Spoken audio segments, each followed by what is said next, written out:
going. All right, and welcome back to the Joe & Co. podcast. Today we have a guest on, Mr. Raymond May. All right, good afternoon. A proud Marine in our United States Marine Corps. Start by saying thank you. Hey, thank you for the support. Absolutely. Absolutely. So you've never done a podcast, right? Never. All right, cool. So we're going to start off with some stuff that make you forget you got a headset on and, you're looking at a microphone. So like just simple stuff about yourself, man. What is your favorite pizza? I'd probably say pepperoni, banana peppers, sausage, bacon. Yeah. Yeah. Do you prefer it from a certain place or just that's it? I like the Firestone pizzas. So if I can cool. find like a hole in the wall mom and pop shop, that's where I'd like to go. Very nice. Very nice. Okay. What about your dream vehicle? If you had $1 million and you had to spend it on a vehicle or 10 million, I don't care.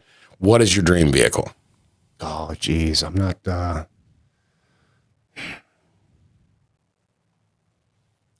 I don't know. Probably just like a Corvette.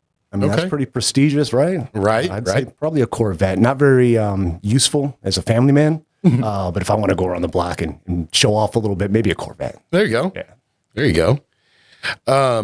So what is your favorite food? Like out of everything, what would you eat?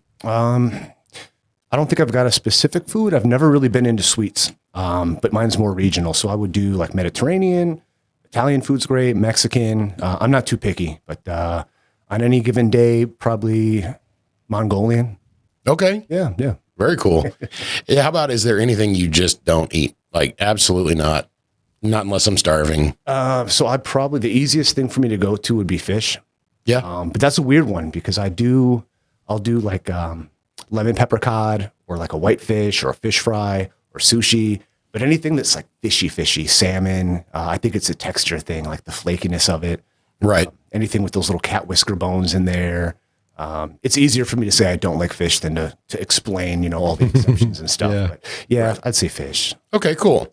That's a fairly common one. Yeah. What was yours, Brandon? I forgot.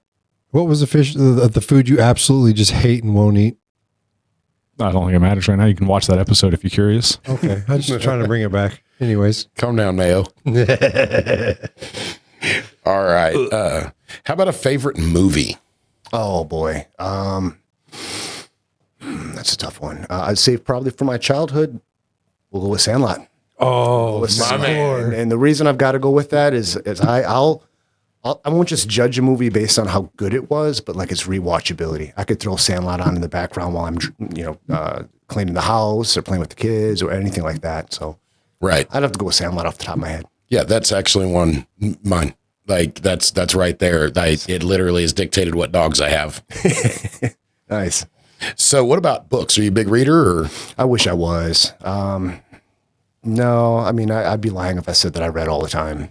Right. So no big favorite book, no problem. But there are people that I'll read.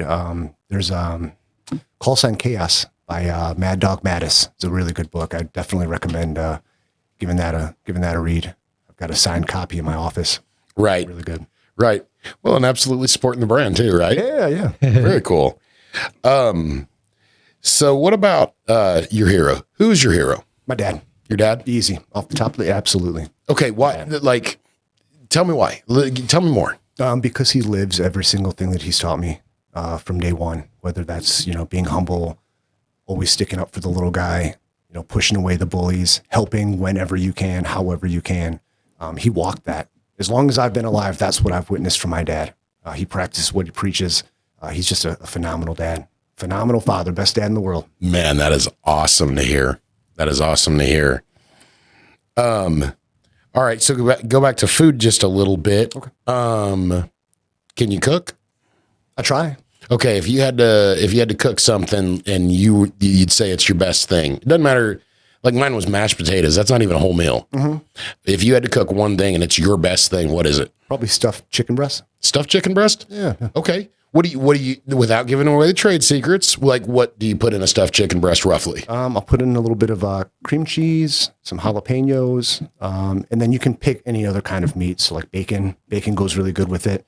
You prepare it, you stuff it, you bread it, and then you can either bake it or you can do it on the stovetop. Okay. And then the sides usually like a potato, And then obviously some greens. So broccoli goes good with it. Right. All right. What about hobbies? Do you have hobbies? I used to. You used to? Now my hobby's playing with my son. There you go. Yeah, just spending time with him, taking him to martial arts throughout the week. He's just so talented. He's got endless energy. So, I mean, we haven't figured out or honed in exactly what he wants to do. This is his passion, but he loves playing catch with a football, baseball. He loves soccer. He was dribbling a ball when he was 2.5 years old. Like he's got so much potential. And my goal isn't to push him or nudge him in any certain direction. I want him to lead himself. This is what interests me. This is what I want to do. Okay, let's do that. Get it down pat and go as far as you want with it. Okay. So what martial art is he learning right now? Right now is Taekwondo. Taekwondo? Yeah, I think that's a good start. And I'm gonna go out on a limb here because I just heard was it 2 nights ago he had a test. How'd it go? He did. I'm biased. I think you look the sharpest out there. Good. Yeah. Nice. He's got that speed and intensity. All of his punches and kicks snap. He's in it. So we'll know on Tuesday, and then the belt ceremony will be on Thursday. Okay. And what belt was he trying to achieve? Right now he's orange, and I believe the next step is orange with the black stripe throughout. Okay. belt. Very cool. And how old is he? He's 7. 7. 7. Man, that's a fun time. Sure is. That really is. That's the developmental time. Like, what do you want to be? What do you want to do for the next little while? Yeah. Or let's see how far we can push the envelope. Right. Right. I have no experience having sons. Okay. I have just 3 daughters. So, I think the experience is probably slightly different, but It is. that is a very formative age and it's very fun. Mm-hmm. Okay. So what are some pet peeves? Disrespect. Disrespect? Unwarranted disrespect. Absolutely. I think that, especially if you're not familiar with the person, I think just going through life with a chip on your shoulder or pushing that out onto somebody else, or you're having a bad day, so you're going to take it out on, some random person, whether it's someone serving you at a restaurant, at the grocery store. Yeah, I would say that. Okay. That kind of meshes with arrogance as well. Right. Him saying unwarranted disrespect just reminded me of I don't know if it's a movie or whatever, but they're like, with all due disrespect. And yeah. Hey, if it's due, it's due, right? Okay. So you're a career Marine. Yes. Was there ever another thought? Was there ever, when you were a kid, you thought you wanted to grow up to be something and it wasn't, or was it just Marine from the first time you thought about it? Oh, no, I am the exception. I didn't even consider joining the military until roughly a month before I left for boot camp. It was not a well thought out plan. I didn't grow up wanting to be in the military. It was one of those things where I positioned myself in life to where I didn't have a choice, right? So at the time, I was 21 years old. I was working at a place called Parker Hannafin. Great place to work. I was working with a lot of my friends' dads and grandparents. It was one of the bigger plants in our small town of Manitowoc, Wisconsin. And they've got this thing, you can use your birthday whenever you want. You can use, but you can stack up occurrences. After a certain number of occurrences, you're going to get in trouble. So once I made that decision that I was going to do it, and again, it was a low risk decision because this company allows you to come back. They'll hold your spot for up to 5 years if you leave to join the military. And it just so happened that first contract was a 5-year contract. So it was low risk. But yeah, they were very supportive. And it wasn't, but I positioned myself to where I didn't have a choice. So I racked up as many occurrences as I was allowed to the point where it's like, okay, if I want to back out now, I'm going back to this job, no vacation for a year. Right. That was a tall order. So I'm kind of forcing myself in that direction to kind of stop myself from being able to turn back. Right. Kind of a self-fulfilling prophecy by action, Kind of, yeah. Yep. Sure. Inching closer to that cliff and then, putting something behind you so you can't turn around. Right. Yeah. Burning the bridges. That's right. Makes you a better swimmer. Well, man, I think we broke all the ice. So could you describe to me just what it was like? Were you an only child? Where you were growing up, what your parents did? Just describe the scene to me. Sure. Okay. So I was born in, again, Manitowoc, Wisconsin, Holy Family Hospital. In our household, for the majority of the time, there was myself and my younger brother, Andre. We're separated by about 2.5 years. My mom's German. My dad's black. So grew up in a biracial household, small town. I do have older half siblings. So I've got an older brother, Daniel Jr., an older sister, Diana, and our oldest brother's name is Luke. But they were kind of in and out. I had relationships with them throughout.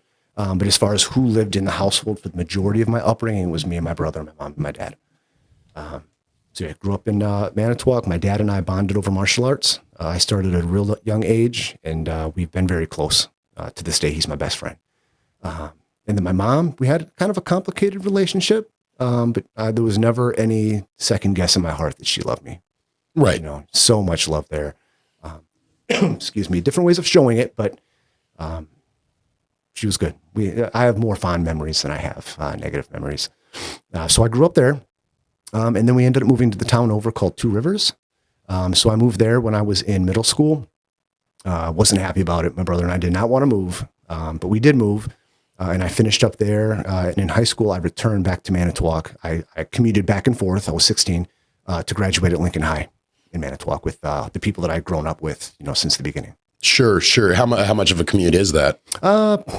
20 minutes, maybe. Okay. So not too bad. Not bad at all. Like going across town. Mm-hmm.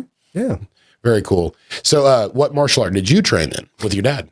So we started with Taekwondo. And I think that that's a good style to start with. You'll learn your fundamentals, your balance, flexibility, speed, coordination.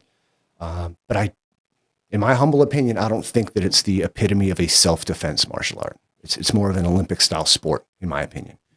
So we did that for a while. And then we joined a place called Metz's Martial Arts Academy in Manitowoc, and that's Chinese Kenpo.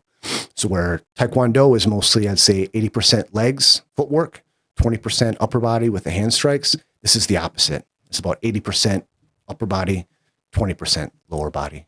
So I stuck with that. I did that for years. That was my primary martial arts that I did. I became the head instructor there. And I did that up until I was 15, 16. So I was there for a good 5-6 years. Really enjoyed it. And while we were there were some other schools that would kind of merge with us and we would cross train. So I did Okinawan Kobudo. That's the weapon system. So you've got the bow, the sai, the nunchuck, the tonfas, and then combat hapkido joined us for a short period there as well. Very cool. And as far as the martial arts goes, the Marine Corps has a martial arts program. It's called MCMAP, Marine Corps Martial Arts Program. And I have gotten up to the black belt in that one too. Oh, very cool. I had actually never heard the name of that. I know, obviously they have to teach you. Yeah. But I didn't know they had an actual name for what they're teaching. Mm-hmm. That's really cool. So you kind of alluded to, growing up the way you did in a small town. Mm-hmm. Can you want to expound on that at all, or things you learned from it? I got to say, I probably learned a lot. So growing up, for the most part, especially early on, we had one other family. They were our cousins that lived in town.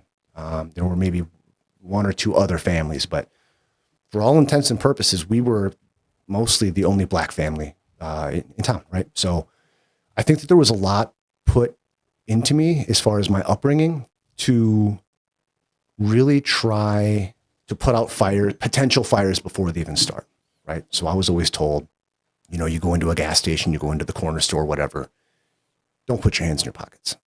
Your hands do not go in your pockets. Why? They might think you're stealing. Little things like that. So I think that probably saved me from a lot of headaches, but I think it also made me very self-conscious. And I think that my insecurities kind of turned into kind of going through life like a porcupine, right? Always have my guards up, not very nice to be around.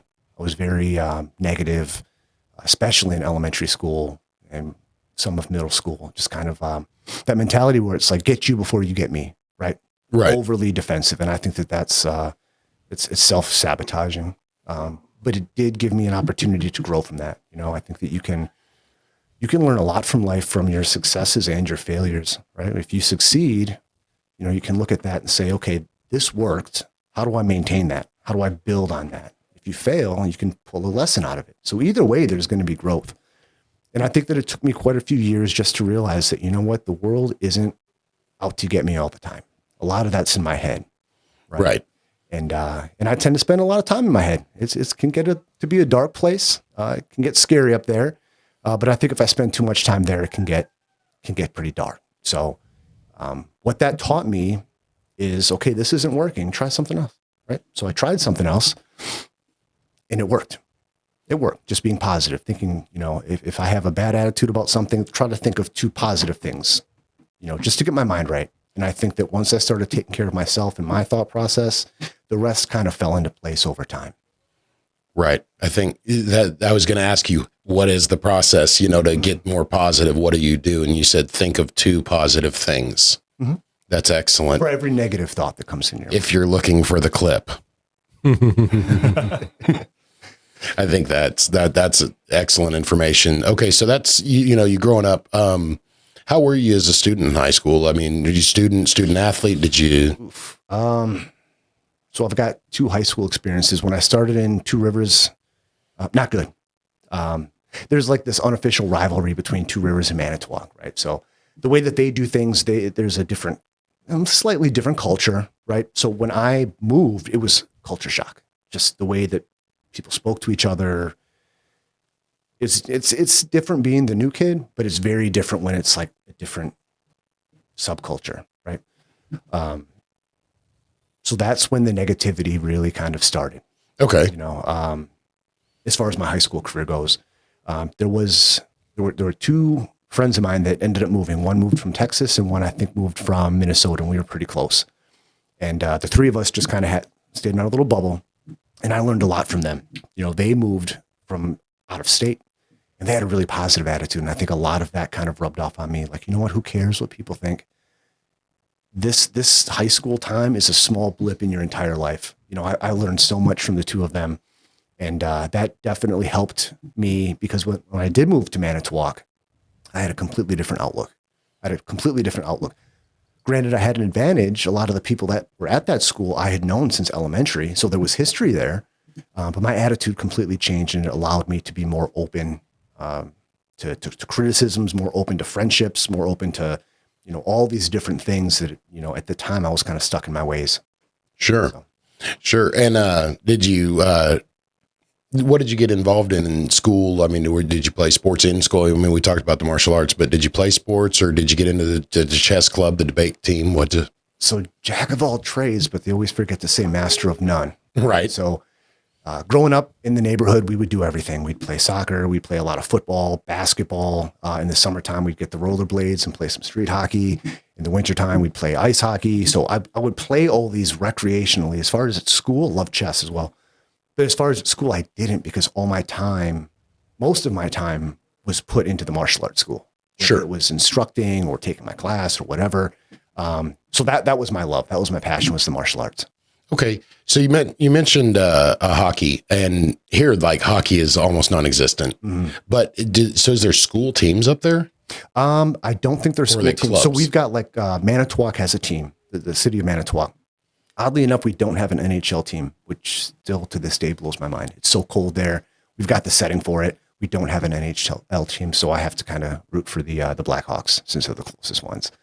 But yeah, maybe someday we'll get more popular and we can get an NHL team, but right now we don't. Right. How big is Manitowoc? Oh boy, people-wise. It's smaller than Wichita by far. I'd say probably a quarter the size of Wichita. Okay. So we're looking at, last time I checked, please don't quote me, probably somewhere in the 40 to 75,000, maybe more.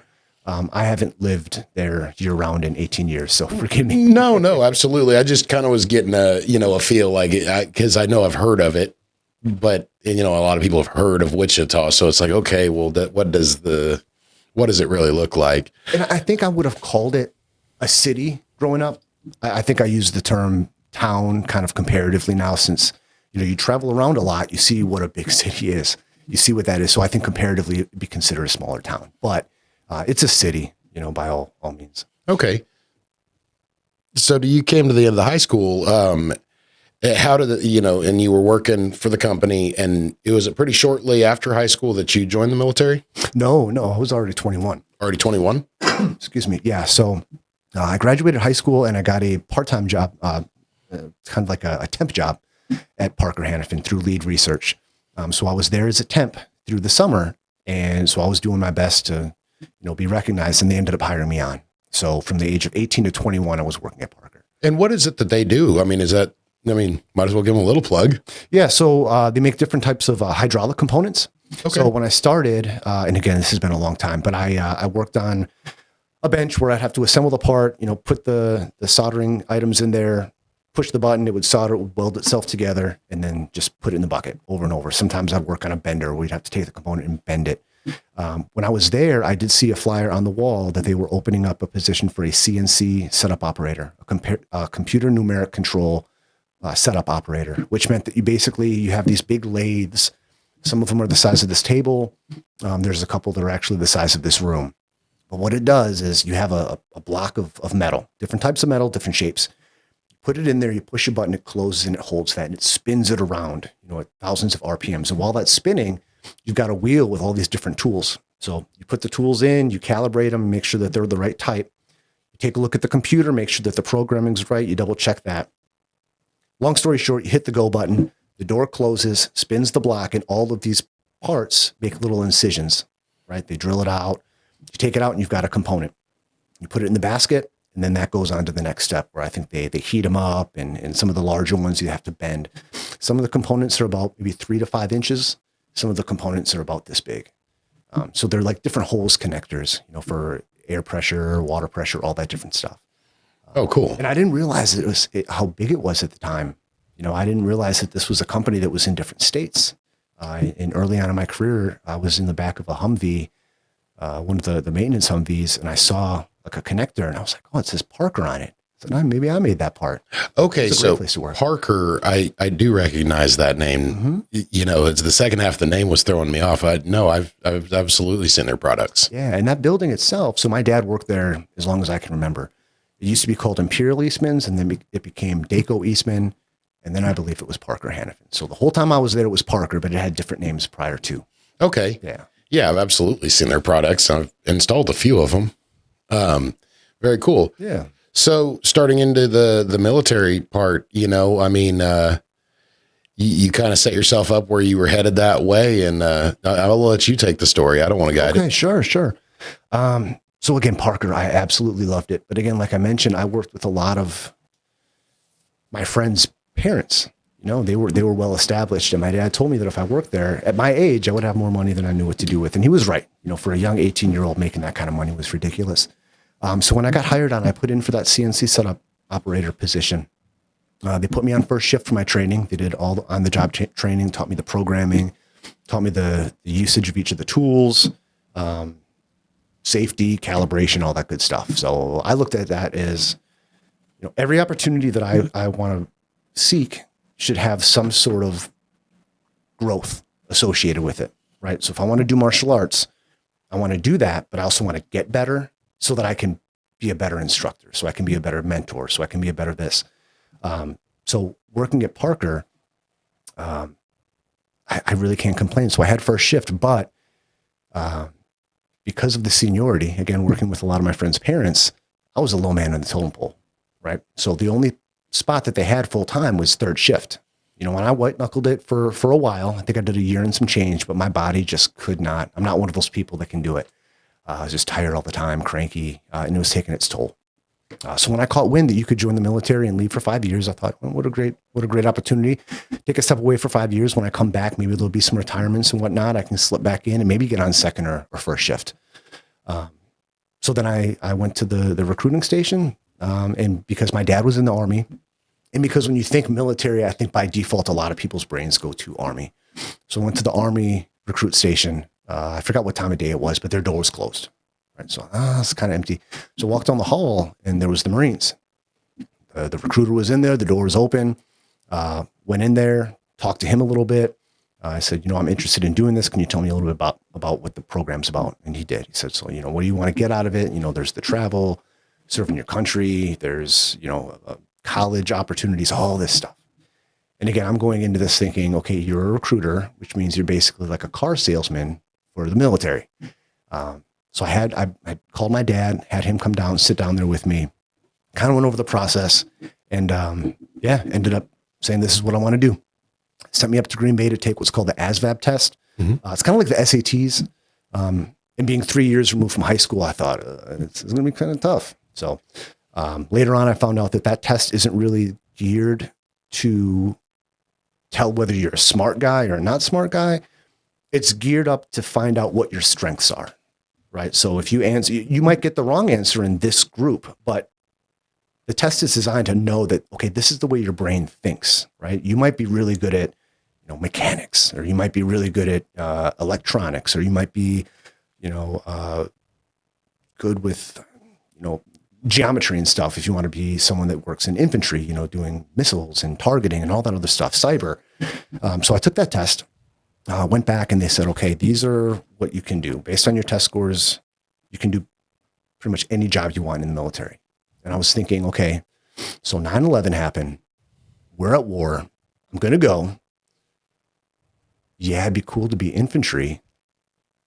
But on the outside, once I'm done, what kind of job opportunity am I setting myself up for, right? I could do law enforcement, I could do security, all that stuff. But I was thinking, you know what? Electronics seems like something that's going to be around for a minute. So that's what I ended up doing. I went in as an electronic maintainer. It came with a bonus, which was nice, but it was a 5-year contract. Typically, most contracts are 4 years.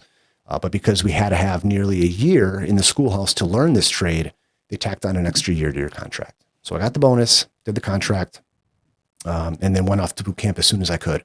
Took the initial strength test, and then I shipped off in May of 2007. So I went to boot camp. It was an eye opener, right? The thing that I learned about myself more than anything else in boot camp was truly what I do things for. Why am I giving 100%? Why am I trying? Am I doing this because I want to inflate my ego? Am I doing this because I want to become smarter, better, stronger? What is it? And throughout that process, I learned that I think my biggest fear is letting down the people that I love, right? So in the back of my mind, no matter how much it hurt or whatever we were doing, it wasn't, oh, we got to get on top of that hill because the DI said so, or because I don't want to, obviously you don't want to let your teammates down or anything like that. But at the core of it, it was, I am not going to go back home, not a Marine. It's not going to happen. Like, regardless of what it takes, I will earn that title. I'll have that Eagle Globe and Anchor put in the palm of my hand, and I'm going to go home a Marine. I'm not going to go home a civilian. And that kind of pushed me through it. So we graduated, I want to say in May. No, not May. I started in May, August. It was July or August. Came home for my 10 days, went off to the MOS school, Military Occupational Specialty School.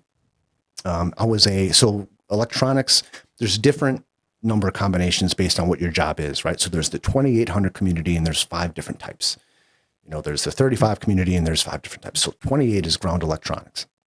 So I was supposed to be what's called a 59, and that deals with electronics, but it's more on the aviation side, so like your planes and things like that.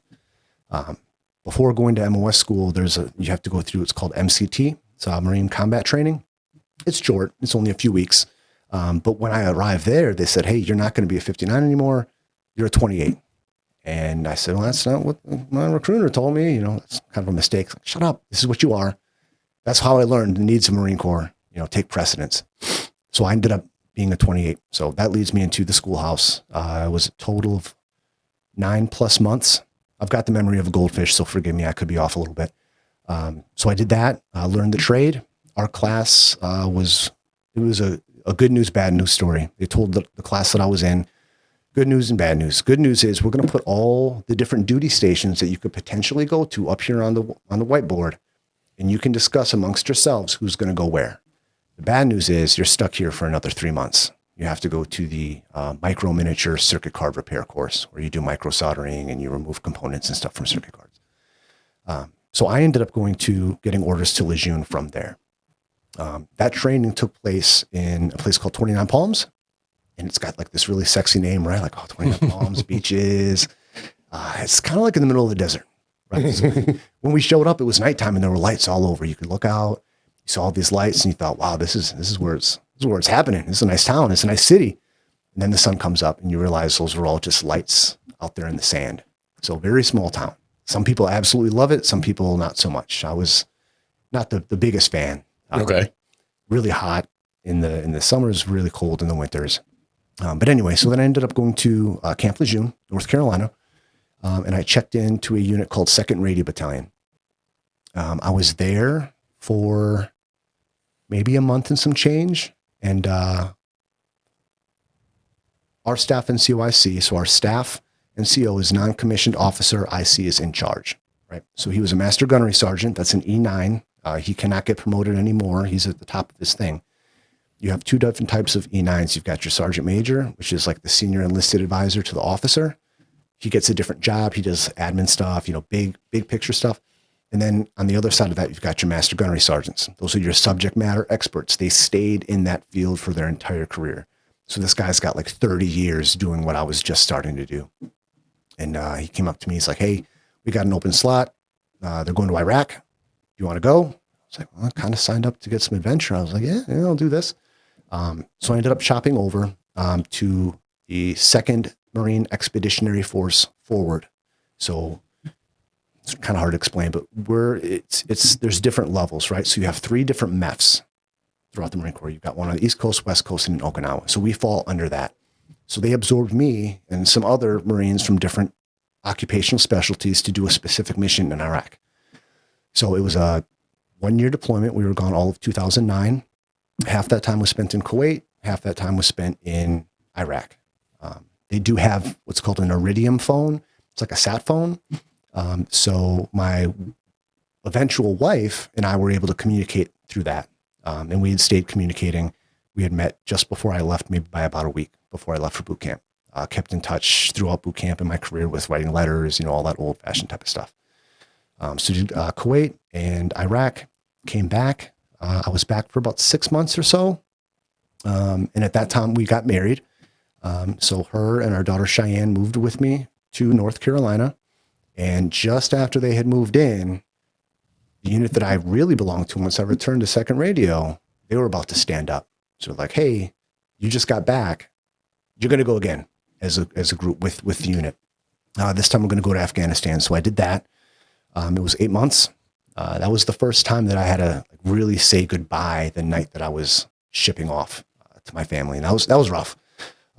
We made it through. While I was over there, talking to my wife, we talked about, do you want to stay in? Because I was coming up on that time where the contract was going to run out. I could get out or I could stay in. At the time, the economy wasn't doing too good. And the place that I had worked at, Parker Hannifin, prior to, was starting to do what's called a voluntary layoff. And just reading the tea leaves, I figured, okay, low man on the totem pole, job security. I've got a wife and a daughter that I've got to look out for, I've got to provide to. So I'm gonna re-enlist. So I re-enlisted out there. I was a sergeant at the time. And then once that was over, I came back home. When I re-enlisted, they have bonuses. You can get little perks, right? So sometimes you get a financial bonus. Sometimes you get what's called duty station preference. So you can say, yep, I'm going to sign up for another 4 or 5 years. In return, I would like to decide where I'm going to go from here, right? Typically every 3 years, you have to go to a new duty station. I think that the reason behind that is it makes you more well-rounded, right?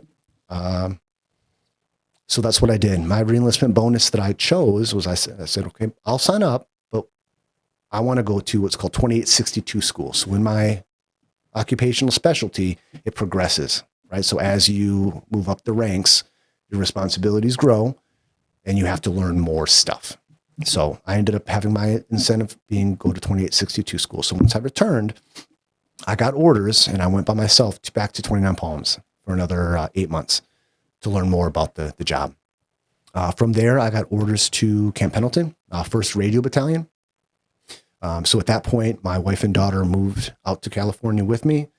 We rented out the house that we had bought in North Carolina. And I started off there. And once again, I'd say maybe a month after I had been there, they said, okay, we're about to go. We're going to Afghanistan. I said, okay.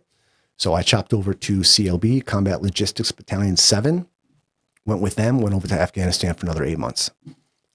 Came back home, re-enlisted again, this time as a staff sergeant, and then wrought out my time there until I got orders. From there, I went to Great Lakes, Illinois, which is an I&I station. It's an instructor station is what we call it. Basically, it's a reserve station. So when you hear all that, you're 1 week in a month, 2 weeks a year for the reservists, that's where they go. So wherever, the closest station is that they're geographically located to where their home of record is, that's where they'll go. So you've got your permanent personnel active duty sides that kind of keep the lights on. But, one weekend a month for 2 weeks a year, they'll be there kind of hooking and jabbing and doing what they're supposed to do. So I was there for 2 years. And I thought, you know what, I'm going to put in a warrant officer package. I want to be a warrant officer. A warrant officer is an officer, a subject matter expert. So their rank looks different. If you were to take a look at it, it's a bar similar to like the lieutenant bar, but there are red blocks inside of it. That's what kind of makes it stand out.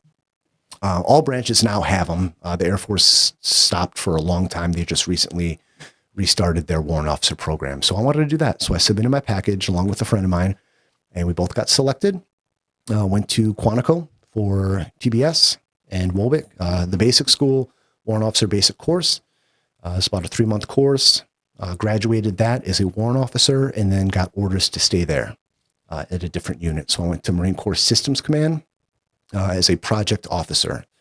And there was a little piece of advice that somebody gave me when I went the warrant officer route. It was from a gunner. He's a chief warrant officer on the infantry side. And he said, you're going to run into a lot of situations where people are going to say, hey, I want you to do this. If it does not fall in your specific MOS or your job description, you tell them to pound sand. That's not what they made you a warrant officer for. Lo and behold, I got orders to Systems Command to be a project officer dealing with acquisitions of different weapon systems. Not in my wheelhouse, but the way I looked at it is it might be an opportunity for me to grow, learn something outside of my box. So I was there. I was the project officer for a few of the test, measurement, and diagnostic equipment, TMDE, weapon systems.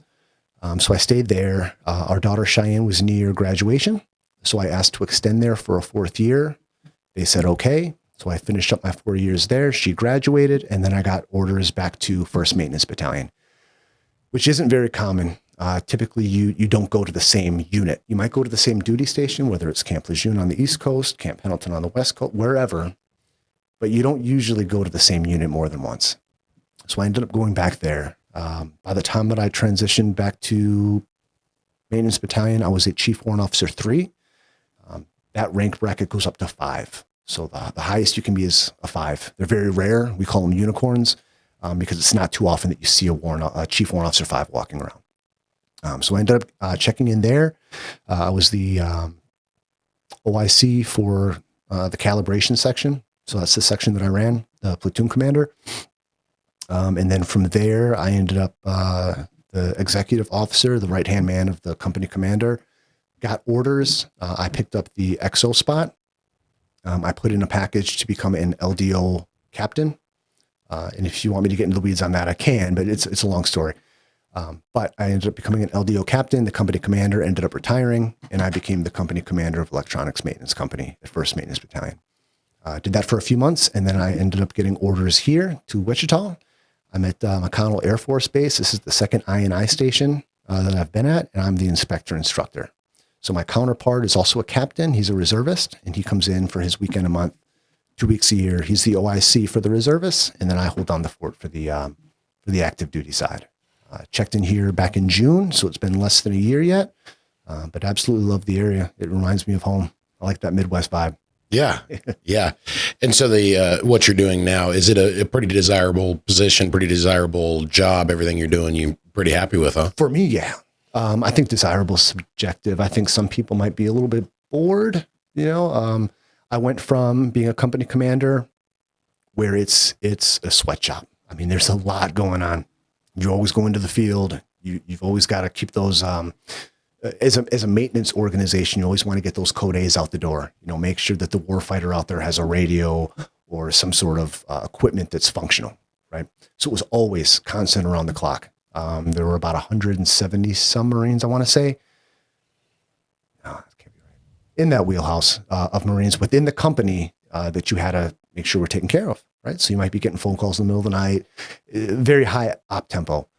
Coming here, I was able to kind of turn the volume down a little bit. I think that in the wake of some of the personal things that have come across, I think it was definitely needed. I enjoy it. I think we've got a phenomenal team.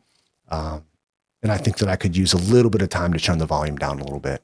So it allows me to make sure that I'm there more for my family. and just methodically kind of push forward and make sure that the mission of this unit can be fully executed, so that we can live up to our potential and make sure that we're getting the mission done. Right. Yeah. So that brings us to present, but I want to fall back just a little bit. Sure. How did you meet your wife? So when I want to say it was maybe a month before I had seen her, a month before I left, I had seen her. I was having a get together at my house, and a friend of a friend called me up, said, "Hey, can we come by?" I said, "Sure, come on by." So I met her. We talked a little bit on and off, and then over time just started hanging out more often. And we both kind of thought, this is really bad timing because we're getting to know each other and you have to leave. So yeah, we met through a mutual friend, and then again, kept in contact the old fashioned way with just handwritten letters, back and forth for a few months. And then every time I would come home, we'd make sure to get together, and it became more serious over time. And then I was able to make it home to get married. Yeah, that is, you were talking about the writing the letters and just the dedication of that and the kind of woman that she must be. That's, I have never met your wife, but I can tell you found the right one. You found a good one. She's my rock. Right. Right. So, and if I counted right, you went overseas 3 times. Correct. So, 3 most of a year or year tours. Mm-hmm. And your daughter was around for not the first one, but the second 2. Correct. And your son doesn't know what that's like. No. I think the longest that I've had to leave him was maybe a week and some change. When I was at Quantico, when we were stationed in Virginia, we'd have to leave for work quite often, to field new equipment or to do some training. So I would leave for a week or 2, at most. But he was so young at the time. He recognized it, but he didn't really fully grasp what was going on. Right. So, so your wife, does she work? Currently, no. Currently, no. I mean, she does. She works. Sure. She takes care of the house, but no, not right now. She has. She used to do like tech support, customer service for CenturyLink. Okay. And that was something that we spoke about real early in our relationship too. I was kind of raised up old fashioned. My dad did the majority of the work, and I kind of looked at that like I told her. I said, "Babes, I'll worry about bringing the income in. I want to put you in a position where if you want to work, if you find a passion or a love of some sort that you want to pursue, by all means, but I don't ever want you to feel like you have to work to keep the lights on." So I've done my best to provide that. And she does a lot of, she got really into crafting. So she'll make signs and t-shirts and all that kind of stuff. She designs different logos and things like that. So. Oh, that's really cool. Yeah. That way she can kind of do her hobby. And if she wants to flip it and turn it into a business, she can. If she just doesn't want to, that's fine too. Right. So here comes kind of the heavy hit is we know how we know you, but our listeners don't know how we know you. Mm-hmm. You want to walk us down the path? Yeah. Okay. So I probably started seriously drinking well before I joined the military, right? Growing up in Wisconsin, and not to like paint them with a stereotype, but we do drink a lot in that state. We put we put beer in our cereal. So it's kind of part of the culture. And it never seemed to be an issue for me. But if I were to talk to peers back then, nobody ever thinks that it's an issue. Joined the Marine Corps, and drinking is a big part of our culture too. The Marine Corps was created at Tongue Tavern, which is a bar. So we were born in a bar. A lot of the events that we do, whether it's the Marine Corps ball or a mess night, ceremonial, alcohol is usually involved somehow in that. I would say that when COVID happened, it got bad for me. And I would always tell myself, you don't really have a problem because your work hasn't gotten any worse. Like, you're still knocking it out of the park. Your family's healthy. They're taken care of. I'm still fully functional. I'm hitting all the wickets that I have to. And that kind of denial. But eventually it spilled over, and it was starting to have an impact, right, on my family, in-house. It always was, at that point, it was kept in-house. So I decided that I was going to take a break. So I downloaded this app. It's called I Am Sober, and it would track, your progress as far as time. When you first start it, you say, okay, I spent this much money on alcohol per day. I spent this much time drinking per day. So I would check that every day. I would make my pledge not to drink that day. And I took it day by day. And my mindset was, this isn't forever. I could drink tomorrow, but I'm going to see just how it goes. And I ended up doing it for about a year and a half. And then my mother passed away a little over a year ago. And because throughout my life, I've tied drinking to a certain emotion, much to my detriment. If I'm really happy that I accomplished something, oh, let's go have a drink. If I had a bad day, oh, I'm going to have a drink. Get home from work, oh, I worked hard. There's always an excuse to drink, right?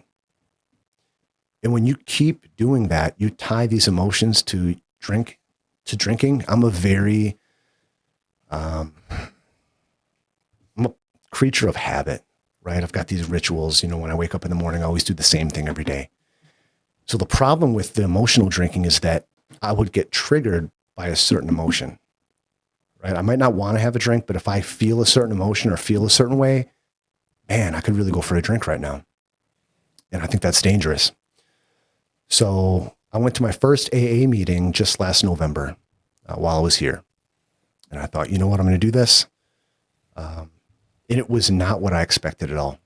I think that, you see there's different shows out there. You see the movies and TV about, hi, my name is so-and-so. I'm an alcoholic. Hi, so-and-so.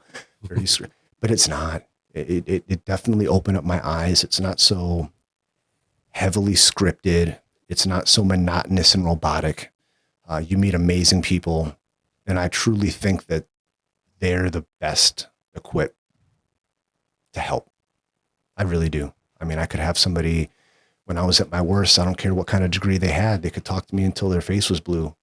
It wouldn't have gotten through to me because if they hadn't been there and recovered, they lost their credibility. Right. You know what I mean? Like, you've got a certain amount of credibility from having those scars on your arm. Like, you've been there already. Right. So absolutely. All right. So here at the Joe and Co podcast, we definitely encourage everyone to get out of their comfort zone. But at my other business, J Fry Enterprises, we do air conditioning. So we absolutely want you to stay comfortable through the summer heat and the winter cold. Give us a call at 316-727-4651. Yeah. When I went to my first meeting, all I had in mind was the movies, and I thought it was going to be a bunch of really, really old guys. Mm-hmm. I didn't even conceptualize that there was female alcoholics that needed recovery too. I knew there had to be female alcoholics, but I didn't think they went to AA. That'd be a bunch of tired old dudes talking about the war stories. Mm-hmm. And, I showed up and there was people, my age, not many at the time when I first got sent, because I got in trouble and got sent. Oh, okay. So, but yeah, just the total misconception of what it is. And I've seen it so much over the years. Like when I met my wife, her folks were skeptical. Yeah, I had about a year when I met her, and they did not, they didn't understand what was coming and everything. And over the years, they actually got to attend like some events like campouts and get-togethers and stuff, and just started talking to a few of the people, and they actually developed a relationship with people in recovery. We're like, wow, these are like better than, hate to say it like this, but they're better than normal people. They're like nice, and they've been through it, and they value it. And it's like, yeah, right. You don't understand heaven unless you've been through hell. Yes. So no, that's super cool. And, I had a sponsor tell me once that, the reason he drank and the reason I drank was because we were emotionally weak. And that, you're like, it's tied to emotion. I didn't even know how to deal with success. Mm-hmm. I didn't know how to deal with any of those things. You were fortunate in some ways to be functional, and I was fortunate in others because I was absolutely not. Like, you give me a paycheck, you're never going to see me again because I'm going to go spend every dime, and I'll just go find another one. Right. Later, I never had any functionality to it. So I got to learn really early in life. I got sober at 23 years old. Wow. Because I was a train wreck. Okay. But, it just is what it is, man. So yeah, well, you guys got to have some questions. I just realized neither one of you have spoken. Yeah, it was fascinating to hear your career story.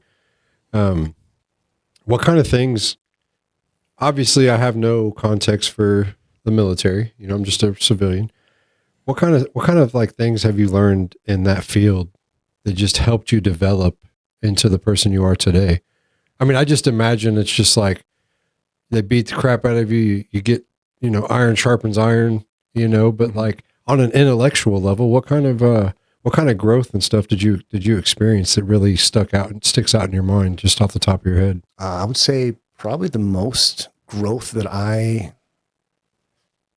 was able to develop wasn't through anything that I learned in a classroom or in the squad bay or in the field. I think the majority of my personal growth came from the interactions with my Marines, whether they were my supervisors, superiors, or whether they were my subordinates. I try to go through life and learn something new from every person that I interact with. Yeah. And I can say that I've had some great mentors.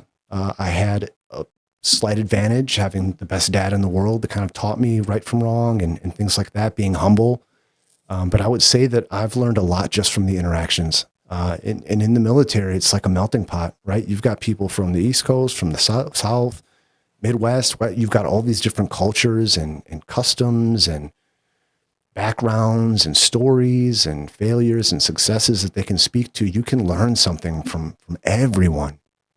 And I think that it made me a better leader. I think that the Marine Corps is unique in that we push leadership to the lowest level possible, right? So you might have a corporal, an E4, in charge of a fire team, or, whereas other branches, that might be like an E5, E6 responsibility. It's really pushed down. So we were able to learn certain leadership traits and practices at a very young age, career-wise, I think, than other branches. And I think just being thrown in, foot to the fire, I mean, when it's on, and that's where the most growth comes. So I was able to learn, how to lead, what to prioritize, right? We always have to prioritize the mission, but you prioritize your Marines always.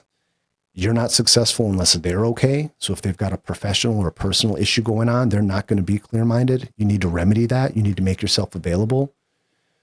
The first thing that I did when I joined this unit is I put out my command philosophy. So one pager, a couple paragraphs that basically talks about leadership, what my expectations are. But if I had to say one thing that I probably learned the most from the military is leadership, how to be a good leader, how to be humble, how to be approachable. And I always tell my guys this, I say, I don't expect you to be the best at everything, but I expect you to do your best at everything. If you give me your best and you punt in the stands, that's fine. If we're in trouble, I'll take it on the chin, right? If we screw something up, that's on me. If we do something great, it was all you. But I don't want anyone to fear failure the way that I used to. So when I've got, one of the technicians or one of the Marines saying, I'm going to try this. It's a little risky, but I want to try it. Hey, tell me about it. Fill me in on what's the risk versus reward here. And if it all pans out and it makes sense, absolutely go 100% forward with it. If you miss it, hey, I'm still proud of you. You gave me 100%. That's all I can ever ask for. Do you have any leaders in your career that really had an impact on you or stood out to you above others? Or was it a equal kind of view across the board? No, you definitely have those that stand out. Tell me about one that stood out to you, not personally about the personal person, but what about that leader and their leadership style really spoke to you? Sure. Okay. So in hindsight, I can look at it, and I didn't realize this at the time, but I've had a phenomenal leader. His name's Sam Mabry. When I was coming up, he was a staff sergeant. He is retired. I think he retired as a gunnery sergeant. I begged him for his chevrons before he got out, so that if I became a gunnery sergeant, I could have his put on me. And then I also had an officer, Major Colleen, while I was on my first deployment to Iraq. And I didn't realize this at the time, but I do try to go through life kind of like a dry sponge, like absorb everything. Mm-hmm. I think that you can learn from good leaders, and you can also learn what not to do from leaders that aren't absolutely, so great, right? Absolutely. So I can speak to Staff Sergeant Mabry, and he was soft-spoken, but he was firm.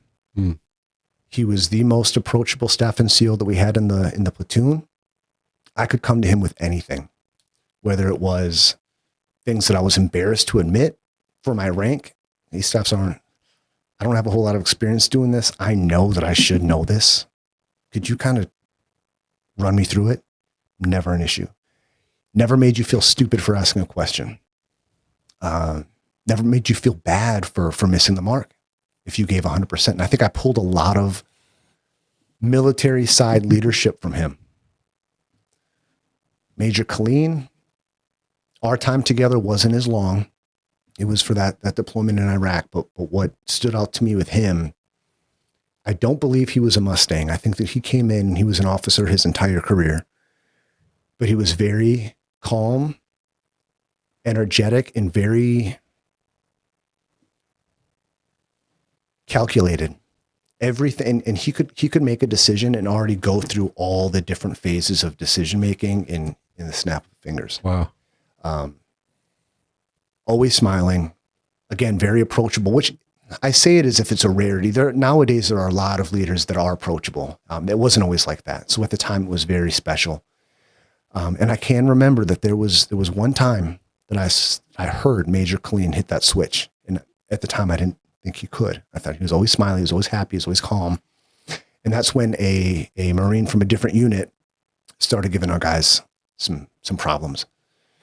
So he radioed over to have the Marine come over, and he took him outside. And I don't think I've ever heard someone scream like that in my life. Like it was intense. And once it was over, he came back inside, stood at the door, took a couple breaths, sat down at his computer, took a sip of his coffee, and the smile came back as if nothing ever happened.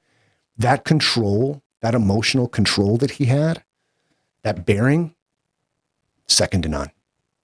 Something that I strive for. That's a hit gift. That switch? Can you hit that switch and be a whisker away from tearing someone's head off, and then 30 seconds later ask somebody how their day's going and sip on coffee? That's control. That's restraint. That's a master. That's freaking amazing. Yeah. Yeah. Yeah. I love leadership. I've had a lot of leadership in my careers, and being in that role. And so it's just something, it's a topic that gets me fired up, that I love talking about. And I, like you said, with the dry sponge thing, like that's me when it's leadership. Whether you're a good leader or a bad leader, I'm learning constantly. There's constantly data coming in. Yeah. And, I mean, you're right. There's stuff you learn how you don't want to be and what you don't want to do. And then there's stuff you learn that's like, wow, how do I get to that? Right. Like and like you said about the question things, it jumped out at me. My leadership philosophy is like the only dumb question is the one you don't ask. Yeah. You just ask, and so many times you see that with leaders that are unapproachable, that have a certain demeanor about them, that don't cultivate that stuff with their team where they feel like they can bring, the gaps in their brain to fill those gaps in, so they don't. And then you see failure. And they realize, whether they realize it or not, they're stunting growth. Right. Exactly. Any leader that is that way, that isn't approachable, you are directly stunting the growth of anyone that could learn from you in a positive way. And I've noticed a trend with that type of leadership style is they're real big on like ego, and it's all about them. And the strong leaders that I've really looked up to, it was all about the team. It was all about the group, the whole, as the success of everybody together. Right. So that's super cool to hear. And I think that selfishly, if you are one of those individuals that, you focus on learning and being the best you can, there's nothing wrong with that. I mean, if you stop it at that point, if you stop it at, I want to be the best I can and end it there, that can be problematic. But if you, in your heart of hearts, you want to be the best you can so that you can be a better father or a better mother or a better sister, brother, if you want to be a better husband or wife, if you want to be a better, superior to somebody that works for you, if your goal is to be better so that you can give better, that's a win-win. That's the ticket right there. Yeah. Yeah. Yeah. All right, I got one thing. Yeah, I feel like I might be casting you out into the ocean a little bit, but try not to. Towards the beginning, you said it got me fired up because he was like, I'm not leaving here, not a Marine. I'm like, not going back a civilian. Right. Can you like talk about how, like, what was like going on at that exact time and like through your mind and everything else? Like, I don't know, something like the way he said it, just I was like fired up when I felt that too. Okay. So it happened throughout, but there were a lot of firsts. A lot of times that you'd have to face some sort of fear that you might not even know that you had. I've never been afraid of heights. course, that was when I was younger, and that part of my brain probably wasn't fully developed, that like, I'm going to die if I do something wrong. Excuse me. But we had what's called the rappel tower. They teach you how to tie a knot. You go up there, it's crazy high, and you rappel off the side of the wall, right? A lot of people with fear of heights had a problem there. I was one of the few, and I say few, I mean, collectively, I'd say maybe only 20% of the people that had to go through this ended up getting the second option. And it was called the hellhole. So you're up on that platform and there's a box in the middle. So instead of going off of a wall where you can kind of bounce and incrementally go down, you're going down a hole and you're expected to let go until your feet from hitting the ground and then cinch up and be done. That scared the shit out of me. I thought while I was sitting at the edge of that before going down, I was thinking, you know, and that's a character flaw of mine. It doesn't matter as much to me if I fail as far as how I view myself, how I look at myself. It matters to me what the people that I love think, how they feel. And even though I've got a ton of support and they would never say you're a failure, it's just the idea of somehow letting them down. Right. So that's why in my head I said, I'm not going back. So that was the first one. But I'd say the true testament is what's called the crucible. You go out there, I believe it's 72 hours. So you're out there for 3 days. You get a total of 3 MREs, which one MRE is designed. I mean, you can live off of 1 MRE per day. It'll be kind of rough, but most people have 3 a day, right? Breakfast, lunch, dinner. We got 3 for the 3 days. So they took away food. You're outside the entire time. You do all these physical challenges, team building exercises. There's a part where they put you in a box, and you and your opponent box it out, you know, for a whole bunch of time. And at the end, you've got to go up this mountain. It's called the Reaper. It's a big hill, but there were times during then where you're tired. You don't sleep either. There's no like, oh, it's time to rack out. You're up this entire time. That's why it's called the Crucible. And there were times during that where I thought, good Lord, like my body hates me right now. I can't think straight because I'm sleep deprived. We're being asked to do these complex team building exercises and missions. I can barely remember what I did 20 minutes ago, let alone how to get through whatever this is. And that's where I kind of dug down mentally and said, you know what? Even though my dad would never say, son, I'm disappointed in you because you didn't make it through. He wouldn't even think that. But in my mind, it's like, I'm not going to let a single person down that knows that I'm here, period. So I said, I'm not going to leave here a civilian. I don't care what happens. I don't care if I've got to drag my body up that hill. Whatever it takes, I'm going to be successful here. I might not be the best that made it through, but I'm going to make it through this. This is not the thing that's going to break me. Do you have any like absolute favorite memories from your time from your career? Like just things that stood out to you that were hugely impactful? So I've got a few. Or fun and crazy, you know. Yeah, I would say the first time that I came home it was on my second deployment, the first time that I came home to a homecoming where I had my family there. Wow. So when I went to Iraq, Jess and Cheyenne were still in Manitowoc. So when I came home, you know, they bust you in, they got all these people out there with their signs and banners. I knew it was just me coming back. There wasn't anybody in that crowd. The second time when I left out of California to go to Afghanistan, when I came home, my daughter was out there with this big sign and they had put, you know, banners up. And it was just a really good feeling to come home to somebody right off that bus. And there's a picture that I've got. It's still on my phone. I look at it. It's in my favorites. And it's of me holding Cheyenne. Like when I first got home and just seeing that smile and she's smiling with her eyes, just that picture. I'm dirty and gross and stuff, but that's one of my most cherished things. But there's a lot of them, man. Cheyenne pinned on my chevron, my chevrons to get promoted to sergeant. So that was a huge one. I mean, we've got what's called a mess night where you go out and you dress blues and it's all formal. I mean, those are great times. I think that camaraderie is really built when you're all suffering.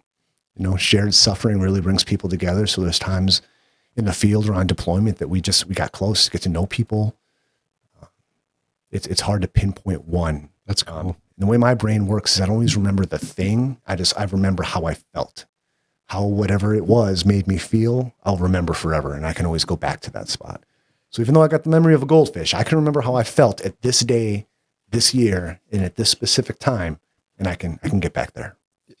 I don't have any stories that hold a candle to stuff you've been through, but some of my best memories were when we were out on like a 2 or 3 day fishing trip, and we're just out. It's just miserable, hiking through the woods, and it's just like, this sucks, and we're all just kind of grouchy, but like we have a goal in mind. Mm-hmm. And at the time, it's just like, man, I can't wait to just get back in the truck and head home. Yeah. At the end of this, but then a couple of weeks go by, and you look back like, man, that was so awesome. And it's like those trips like that just are seared into my memory. Yeah. Where there's a million other trips that were just pretty procedural, fishing, outdoor type stuff, and it's those ones that you were suffering at the time that stick in your mind. So I kind of, in some weird way, understand what you're saying with that. Yeah, yeah. And if you can hold on to that and you remember it in hindsight, like you remember the fishing trips, and when it comes again and it happens again, you can tell yourself, just be comfortable being uncomfortable. Embrace the suck right now, because it's going to pay off, because you're going to have one hell of a memory, or you're going to make one hell of a bond here. Yeah, that is very cool. I like how you have your why. Everybody's got a why. Why do they do what they do? And it's super cool to see how solid you are in that belief. You don't want to let your family down. Mm-hmm. You don't want to, even though you have their support, they won't be disappointed, but it doesn't matter in Raymond's mind. In your mind, that's why you do what you do. And that's those, it's like that thought process that helps you double down when it gets really tough. And, that's super cool to see, man. I like hearing that. It's a kind of inspiring, is what I'm getting at. I ask myself, what's my why? It's like, of course, like I want to be a great dad and husband, but like, I don't know that I have a really solid answer to that. It's something I'm still learning about myself, and my journey of sobriety. And it's, I don't know, it's just cool to see. It's really got my gears turning right now. But I think everything that you gentlemen do can be summed up as your effort, your mission to leave it better than you found it. If nothing else, whether it's, at our meetings, whether it's this podcast, whatever it is, whoever's listening or interacts with you, you want to leave a positive impression on them. Yeah.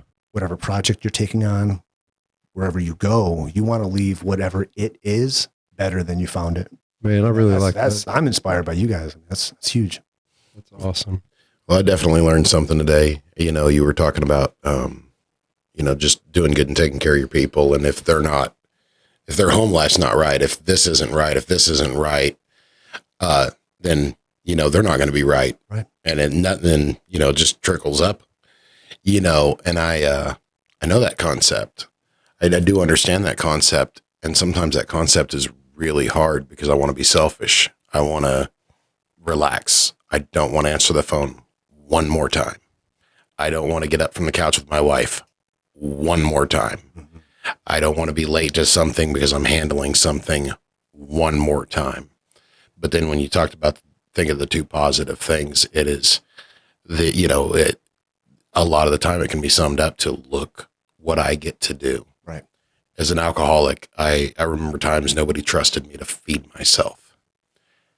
And look what kind of trust I get from people. That's one of the positives that I get, that I constantly return to, is just remembering where I was, and now people trust me. And it's because I answer the phone. So answer the damn phone and quit whining. Mm-hmm. I'm not that important, but the person calling probably is. Mm. So I need to make that important, because that's the people that support me back, and I need a reminder. I understand the concept, but I need that constant reminder, because I do start to turn selfish again, and like, this is freaking heavy. I'm tired of carrying it. Mm-hmm. But look what carrying it has gotten me. And so don't stop. I got to tell myself, don't stop. Don't wimp out. Mm-hmm. Don't quit. Just go. And it does happen more often than I ever want to admit to people. I don't ever want to admit I'm tired, I'm cold, I'm hungry, but, I do get there. And, I appreciate you kind of reiterating that and spelling it out. That was huge. Well, what you just said too stood out to me. You said you get to, right? How many of us are like, oh, I have to do the dishes. You get to do the dishes. Why are you doing dishes? Because you put food on the table. Oh, I have to take out the trash. You get to take out the trash. Right. Because you have a house. I have to go to work. You get to go to work because you have a job. Oh, I got to get out of bed. I get to get out of bed because I woke up this morning. You hit the nail on the head? Absolutely. Absolutely. Thanks, Joe. Man, this has been good. Yeah, I love it. This has been a great one. Yeah. I think we're probably doing pretty good. What do you guys think? Yeah. You guys give us a like, follow, share with your friends. Check out all of our social medias. We'll have the link down below. Comment, subscribe, whatever else. Interact. That's it. Yep. Yep. Later. Thanks, guys. Awesome. Thanks for having me.